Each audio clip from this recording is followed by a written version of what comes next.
नक्की तुम्ही मुख्यमंत्र्यांचं अभिनंदन करता. नाशिकमध्ये त्यांनी जे धोरण स्वीकारलेलं आहे तिकडची गुन्हेगारी मोडून काढण्यासंदर्भात, पण अलीकडच्या काळात दिसून आलं की नाशिकमध्ये असे अनेक वादग्रस्त प्रवेश भाजपमध्ये झाले, त्याचं काय? भाजपमधल्या नगरसेवकांना सुद्धा मुख्यमंत्र्यांनी सोडलेलं नाही किंवा ज्याने अलीकडच्या काळात भाजपमध्ये प्रवेश केला अशा गुंडांच्या टोळ्यांचा सुद्धा मी गेल्या काही दिवसात पाहतोय. पोलीस आयुक्त संदीप कर्णिक यांनी पूर्णपणे बिमोड करण्याचं धोरण स्वीकारलेलं आहे आणि माझ्या माहितीप्रमाणे नाशिकच्या पोलीस आयुक्तांना मुख्यमंत्र्यांचे तसे आदेश आहेत की यांचे अड्डे उद्ध्वस्त करा.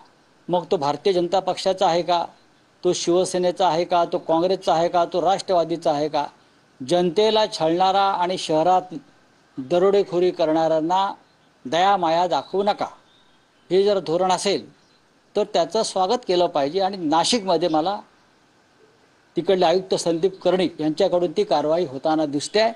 अशा प्रकारची कारवाई ठाण्यात व्हावी. नाही, पण पुणे अपवाद आहे का? कारण पुण्यामध्ये सध्या देशाच्या नकाशावर पुणे गाजतं आहे.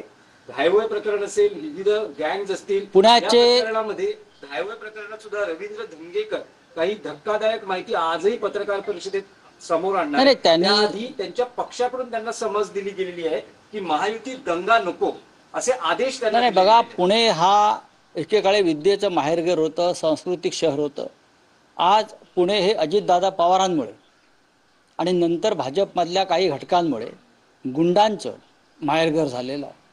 कोयता गँग ही संकल्पना पुण्यातून बाहेर आली. पोलीस आयुक्त काय करताय? तिकडले पोलीस आयुक्त जे कोणी आहेत त्यांनी नाशिकच्या पोलीस आयुक्तांकडून नाशिक शहरात जे काय घडामोडी सुरू आहेत त्यापासून प्रेरणा घेतली पाहिजे. आणि हे राज्याच्या गृहमंत्र्यांचं जबाबदारी आहे. पुण्यामधले एक मंत्री केंद्रात आहेत आणि ज्या प्रकारे पुण्याची बदनामी सुरू आहे ही गंभीर बाब आहे. पुण्यामध्ये सुद्धा ठाण्या इतकीच जबरदस्त गुंडगिरी सुरू आहे.